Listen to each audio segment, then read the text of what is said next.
Bunuan, Bangos. Dito lang yan sa Dagupan City, Pangasinan. Makita natin dito na kinukunan yung bangos ng kaniyang mga tinik. Boneless. Ang galing nilang magtanggal ng tinik. Ang ganda, di ba? Kitang-kita mo. Yung pagkuha. Ibig sabihin, araw-araw ito, expert na dito si Kuya. Dito din banda, makita natin si Kuya. Pinahati yung bangos. Tinatanggalan ng laman. Nililinisan.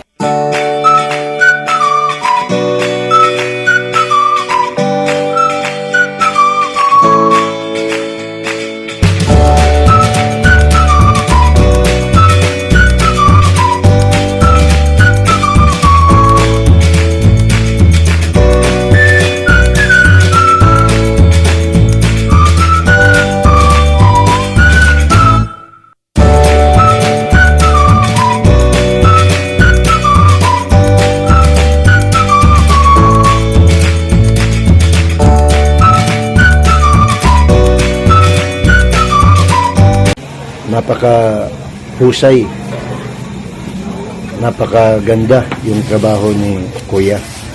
Kanina, nakita natin na hinati niya yung bangos, tapos kinuha yung mga malalaking buto. Ganyan pala pagtanggal. Ngayon naman ay yung mga tinik na mga maliliit. Ayan, no, andyan din si ate, nagbibilang din ng mga bangos. Ibig sabihin, baka bagong order. Tapos mamaya ay lilinisan din ni Kuya.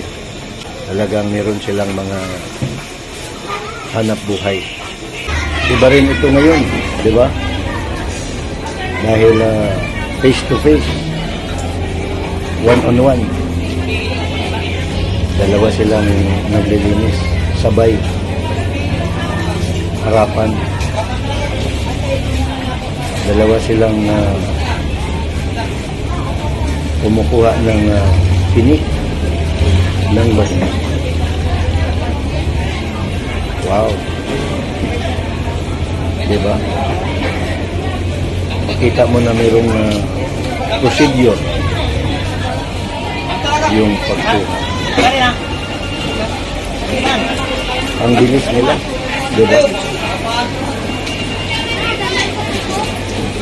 Madali lang sa kanila na magtanggal ng tinik. Pagpasok nila ng gunting, tapos iikutin. Pag-ikot ng gunting,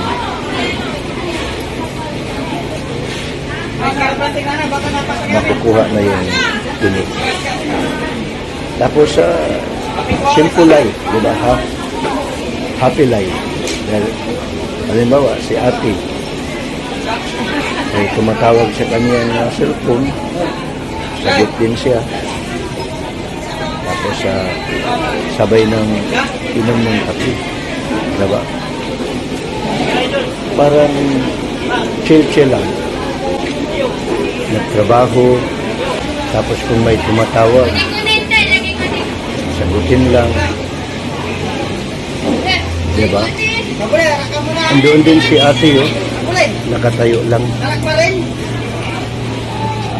Parang kasama niya ata ang kanyang mister. Ang ganda ng hanap buhay nila. Dahil dito, malalaman natin na sa Dagupan City pala, isa sa mga trabaho ng mga tao dito ay nagtatanggal ng tinik ng bangos. So, ang galing, di ba? Maraming mga dalubhasa. Expert sila ng ganitong klaseng trabaho. Di ba? Makita mo si Kuya, focus siya sa kanyang gawain. Siguro meron siyang kuta araw-araw Dito rin banda. Nariyan din si Kuya. Ayun, no? Kagaya ni Kuya doon na siya rin ay nag-iisa lang. Hati ng isda,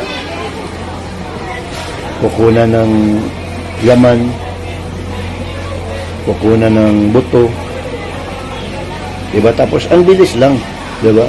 Okay mga ka-Just Us, hanggang dito na lang. Huwag makalimutan mag-subscribe, mag-comment. God bless you po.